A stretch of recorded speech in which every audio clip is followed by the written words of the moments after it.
السلام علیکم اسٹوڈنٹس، آج ہمارا آن لائن لیکچر کا پہلا لیکچر ہے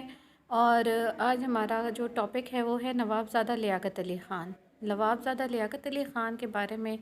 جیسے کہ آپ لوگ اسکرین پر دیکھ بھی رہے ہیں کہ یہ 1896 میں مشرقی پنجاب کے ایک ضلع کرنال میں پیدا ہوئے تھے۔ والد کا نام رستم علی خان تھا اور بہت بڑے ذمہ دار تھے۔ 1918 میں آپ نے ایم اے او کالج علی گڑھ سے بی اے کی ڈگری کی اور اعلیٰ تعلیم کے لیے انگلستان چلے گئے تھے۔ 1921 میں آپ نے ایگزیکٹیو کالج آکسفورڈ سے قانون کی ڈگری لی اور وکالت کا آغاز کیا۔ اس کے بعد کیا ہوا کہ 1923 میں نواب زادہ لیاقت علی خان وطن واپس آئے اور آتے ہی مسلم لیگ میں شامل ہوئے۔ شروع میں تو ظاہری بات ہے کہ انہوں نے کام جو ہے وہ کے حساب سے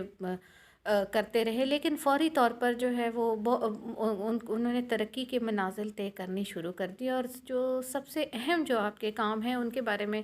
جو آتا ہے اس میں ہے جیسے کہ 1927 میں گورنمنٹ نے ایک کمیشن بھیجا تھا سائمن کمیشن کے نام سے،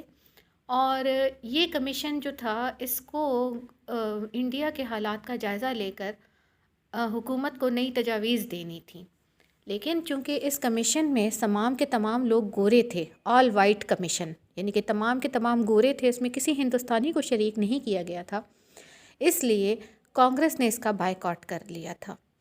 جبکہ مسلم لیگ جو تھی وہ سائمن کمیشن کے لیے 2 حصوں میں تقسیم ہو گئی تھی، ایک تھی اس کی جناح مسلم لیگ اور ایک شفیع مسلم لیگ سر محمد شفیع کی قیادت میں۔ جناح مسلم لیگ نے تعاون سے انکار کر دیا تھا، اور ان کا بھی پوائنٹ آف ویو وہی تھا جو کانگریس کا تھا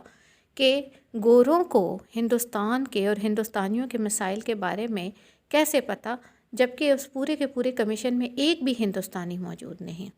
جبکہ سر محمد شفیع نے اس کمیشن کے ساتھ بہرحال تعاون کرنے پر آمادگی ظاہر کر دی تھی۔ اس وقت جو جناح مسلم لیگ تھی آپ نے ان کا ساتھ دیا، اور اس کے علاوہ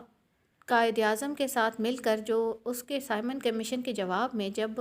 نہرو رپورٹ پیش ہوئی تو اس میں بھی مسٹر جناح کے ساتھ مل کر یا قائد اعظم محمد علی جناح کے ساتھ مل کر اس نے نہرو رپورٹ میں انہوں نے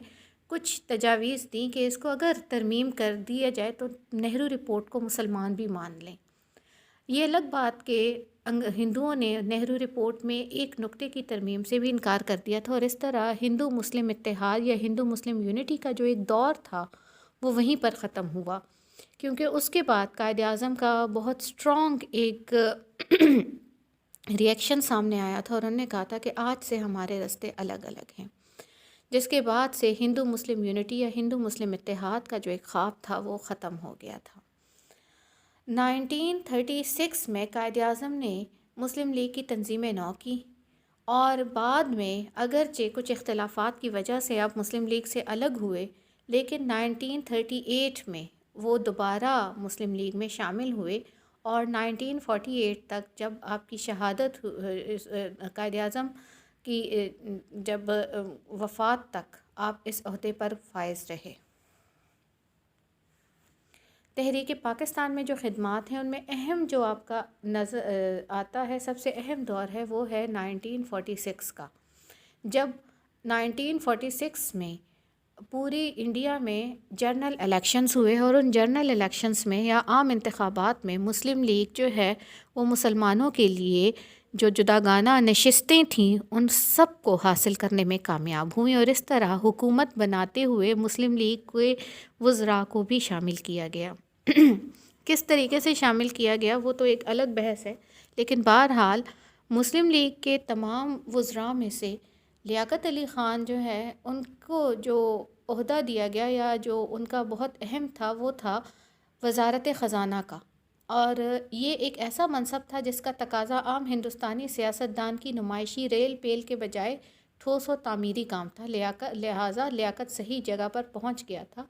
اور یہ وائس رائے جو ہے ایس ایم اکرام جو ہیں ان کے بارے میں یہ تبصرہ کر رہے ہیں۔ ایس ایم اکرام جو ہیں یہ ایک رائٹر ہیں۔ نواب زادہ لیاقت علی خان کو پارلیمانی اور سیاسی امور کا وسیع تجربہ تھا۔ سیاسی اور پارلیمانی امور، سیاست کو اور پارلیمنٹ یعنی کہ پارلیمنٹ یا اس وقت کی جو نیشنل اسمبلی تھی اس کو سمجھنا ان کے لیے کوئی مشکل نہ تھا، لیکن انہیں جان بوجھ کر وزارت خزانہ کیوں دیا گیا اس کے بارے میں اصل میں وجہ یہ تھی کہ عام طور پر ہندوؤں کا یہ خیال تھا یا کانگریس کا یہ خیال تھا کہ وزارت خزانہ کو سنبھالنا کسی مسلمان کے بس کا روگ نہیں ہے، اور پھر اگر مسلمان نواب زادہ بھی ہو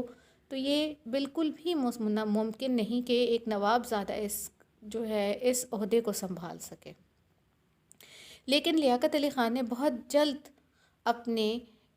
قابلیت کی بنا پر ثابت کر دیا کہ یہ تمام کے تمام تصورات بے بنیاد ہیں۔ اس دور میں ان کا غریب آدمی کا بجٹ بہت کامیاب رہا۔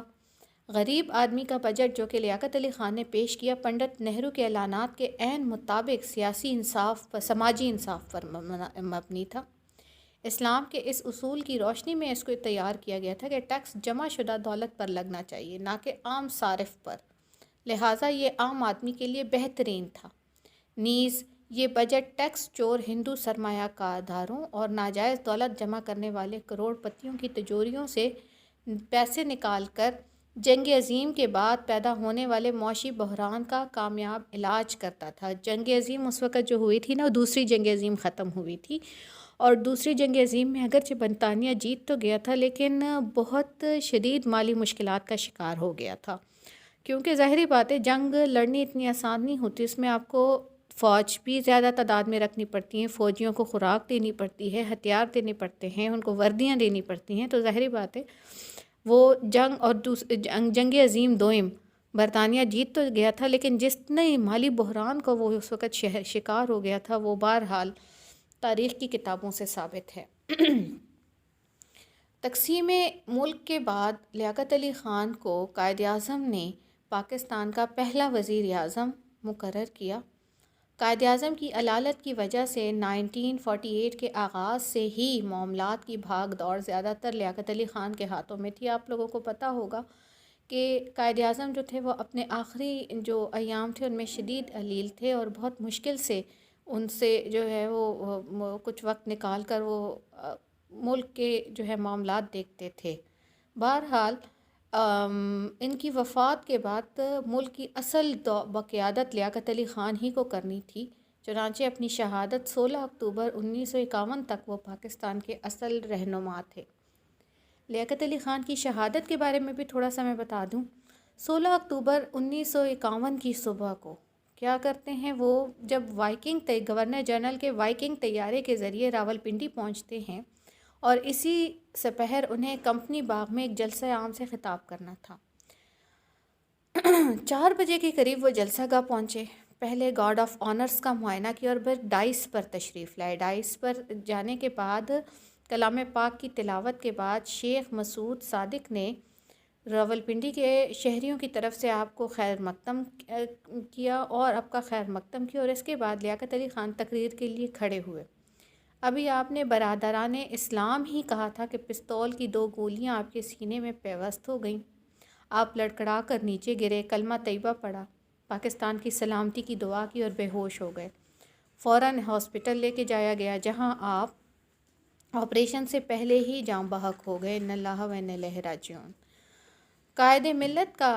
قاتل سید اکبر تھا، جو کہ ایک مشتبہ شخص تھا جو اپنے شہر کی حدود سے باہر جانے کی اس کو ممانعت تھی۔ اس نے اپنے آپ کو راولپنڈی میں ایک ہوٹل میں وہ ٹھہرا ہوا تھا اور اپنے آپ کو ہوٹل میں اپنے CID کا سپاہی ظاہر کیا تھا۔ اسے وزیر اعظم کے پروگرام کا بھی کئی دنوں سے پہلے سے پتہ تھا، لیکن لیاقت علی خان کو گولی مارنے کے بعد اسے بھی پولیس نے قتل کر ڈالا تھا، جس کی وجہ سے اس سازش کا پوری طرح پتہ نہیں چل سکا۔